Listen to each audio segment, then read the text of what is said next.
मन यह एक पूरक पठन है।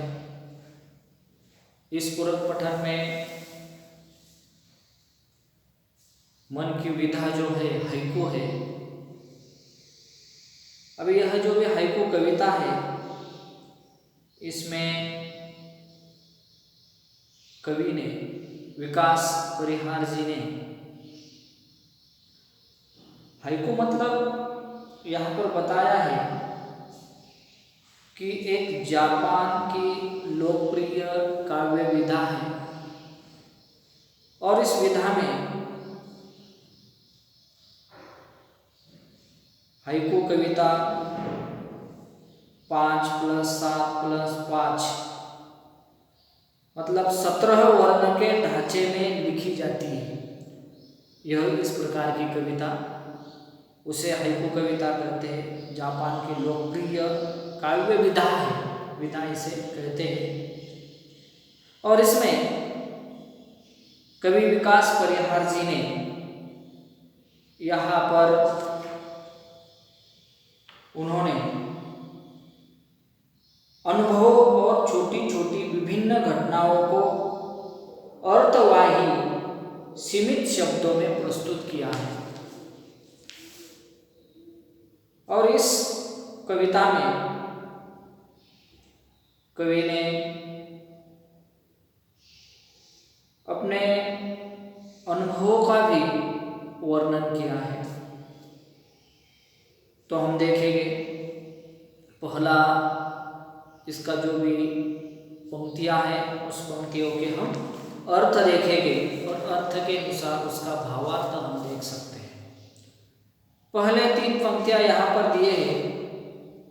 घना अंधेरा, चमकता प्रकाश और अधिक।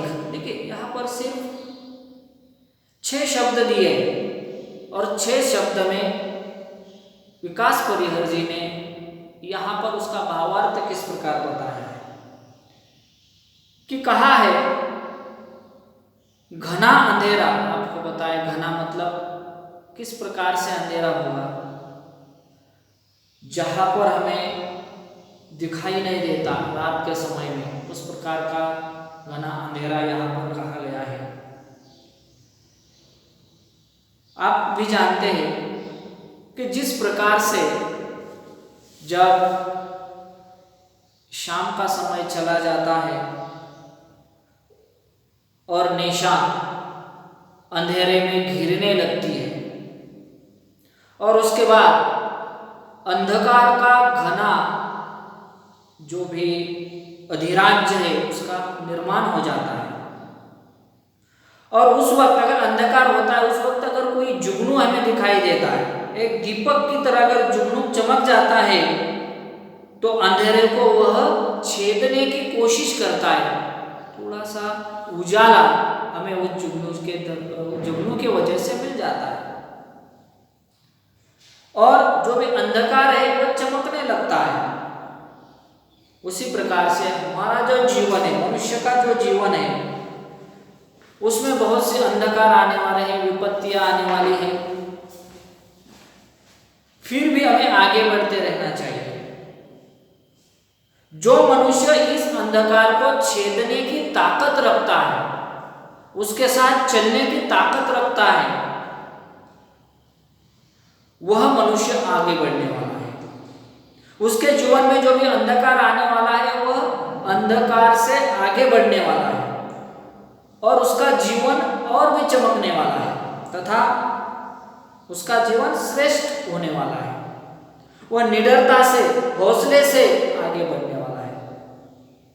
इस प्रकार से अगर अंधेरा घना होता है तो थोड़ा सा भी प्रकाश हमें अधिक लगने लगता है और अंधेरे के बाद जो भी मिलने वाली जो भी रोशनी है वह रोशनी अधिक चमकने लगती है।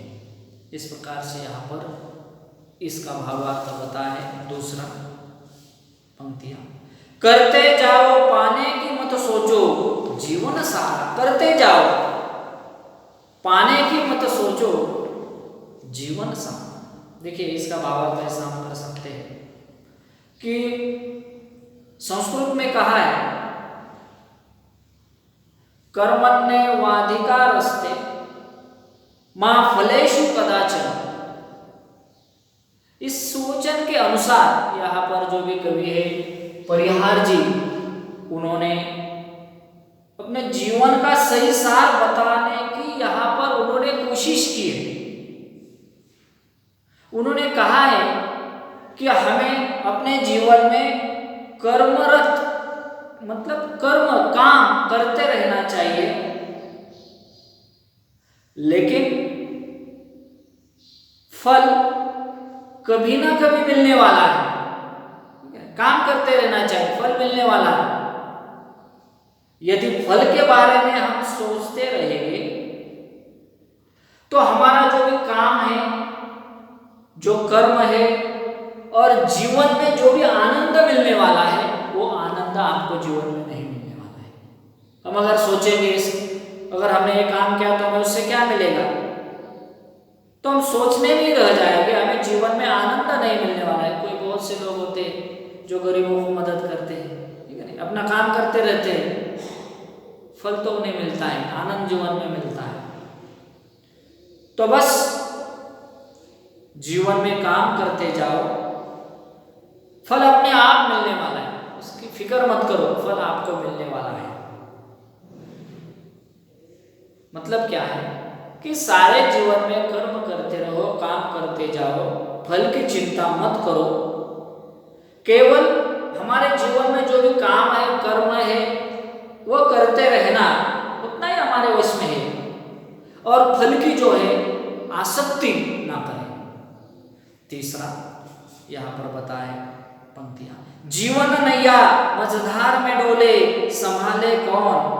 नैया मतलब आपको भी पता है, नाव। ये जीवन की नैया, जीवन की नाव मझधार में डोले। मझधार का मतलब पता है कि नदी के प्रवाह का मध्य भाग। मझधार नदी के प्रवाह का मध्य भाग, मुझे मझधार कहते हैं। जो भी मध्य मझधार है उसका अर्थ बताया है।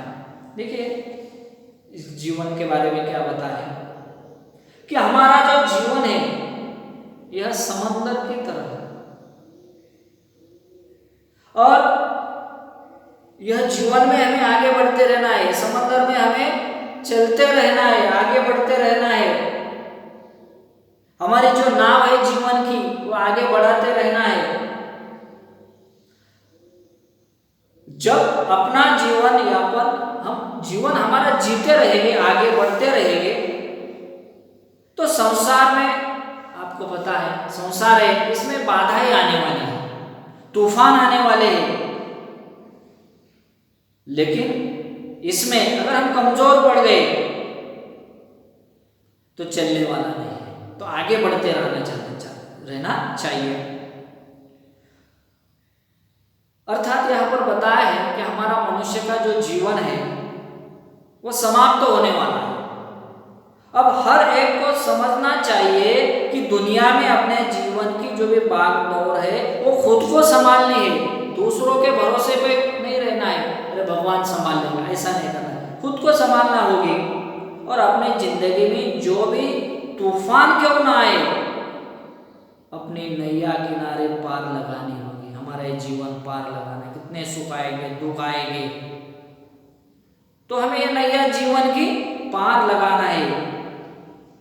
यही अगर कोई मदद करने वाला नहीं होगा तो तुम्हारी जीवन नैया कौन संभालेगा। कोई मदद करने वाला नहीं होगा तो कौन संभालेगा, खुद को संभालने होगा। मतलब बताता हूँ कि जन्म से मृत्यु तक का सफर, अर्थात जीवन हम सबको यह सफर करना है। जन्म से मृत्यु तक का जो भी सफर है यह हमें तय करना है, हम सबको, कोई नहीं इसमें छूटने वाला।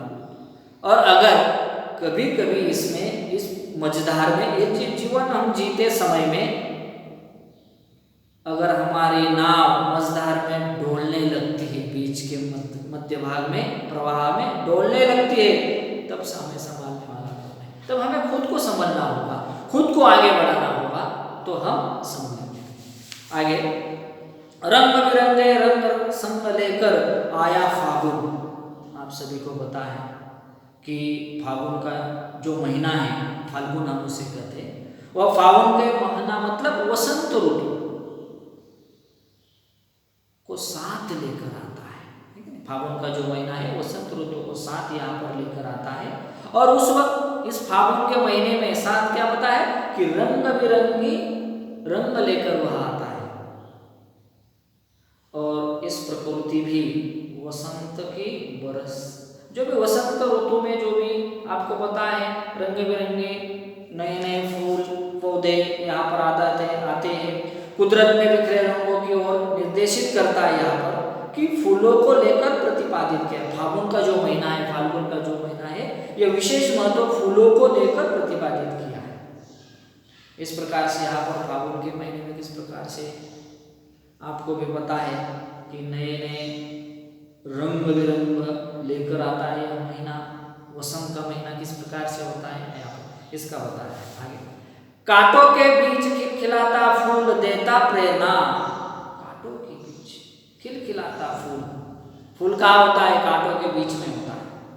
उसी प्रकार से यहाँ पर बताया है कि हमारा जो जीवन है यह संघर्षमय है। समस्याओं का हर दिन हमें समस्या आने वाली है। समस्याओं का महत्व प्रतिपादित करता है। हमेशा समस्या, जीवन है, जीवन में कोई समस्या नहीं है, दुख नहीं है, ऐसा नहीं है। किस प्रकार बताया है कि जैसे गुलाब का फूल कांटों में भी रहकर खिलता है। गुलाब का फूल होता है, आपको भी पता है, उसके कांटे होते हैं फिर भी वो खिलता है, सुंदर लगता है और साथ ही अपनी सुगंध चारों ओर फैलाता है। यह वो गुलाब का फूल के बारे में यहाँ पर बताया।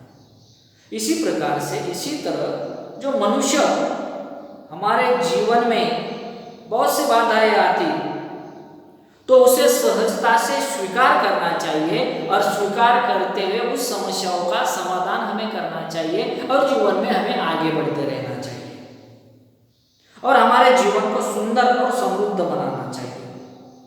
हम अपने जीवन को सुंदर और कार्य से, जो कार्य हम करने वाले उससे हमें सुगंधित हमारा जीवन बनाना चाहिए, जो आगे जाकर किसी को ना किसी को हमारा जीवन के प्रति हम कुछ न कुछ देने वाले लोगों को प्रेरणा देने वाले हैं, वो प्रेरणादायी बन सके। आपको भी पता है अगर रुकने वाला जो भी पानी है वो किस प्रकार से होता है, मतलब समस्याओं को पहचान कर उसका सामना करते हुए हमें आगे बढ़ना चाहिए। देखिए फूल है, कांटों के बीच में आता है, फिर उसका सुगंध सभी लोगों उसका क्या करते हैं, फायदा उठाते हैं। आगे हम देखेंगे, भीतरी कुंठा आंखों के द्वार से आई बाहर। कुंठा, कुंठा मतलब घोर निराशा। हमारे जीवन में आपको भी पता है समस्याएं आती है तो निराश नहीं होना चाहिए। अगर हम निराश हो गए तो इसका कुछ फायदा नहीं है। जीवन में असफलता आने वाली है, लेकिन उस असफलता को हम क्या करते हैं, फिर असफलता आती है तो आंसुओं के द्वारा आंखों से बाहर आती है असफलता। तो यहाँ पर कहा है कि मनुष्य नहीं, उसकी जो मनुष्य होता है अगर कोई समस्या आती है तो उसके आँख और चेहरा उसका बोलता है, और जब मनुष्य खुश होता है तो चेहरे पर अनोखी उसकी चमक होती है। उसी तरह मनुष्य के जीवन की निराशा जन्य अतृप्ति की भावनाएं उसके चेहरे पर, उसके आंखों में उतरती है। उस मनुष्य का जीवन कितनी निराशा से भरा है उसके आंखों से पता चल जाता है। ऐसे वक्त में उन्हें प्रेरित कर जीवन की आदर्शता से अवगत कराना चाहिए। जीवन कितना सुंदर है, जीवन कितना अच्छा है, ये उसको बताना चाहिए। और इस प्रकार की महत्वपूर्ण बात यह है कि हर एक मनुष्य के चेहरे पर जो भी चेहरा है उसका, उसकी आंखों से हमें पता चल जाता है। उसकी आंखें पढ़नी चाहिए कि इसमें जीवन में सफलता है या असफलता है, और हमें पता चलता है मन की घोर निराशा उसके आंखों के द्वारा हमें आंखों से बाहर आते हुए प्रतीत हो जाती है। इसी प्रकार से हमने 6 जो भी हाइकू के स्टांजा देखे। इसमें मैंने आपको उसका यथार्थ बताया, भावार्थ बताया। उसके बाद अगले लेक्चर में अगला बताऊँ।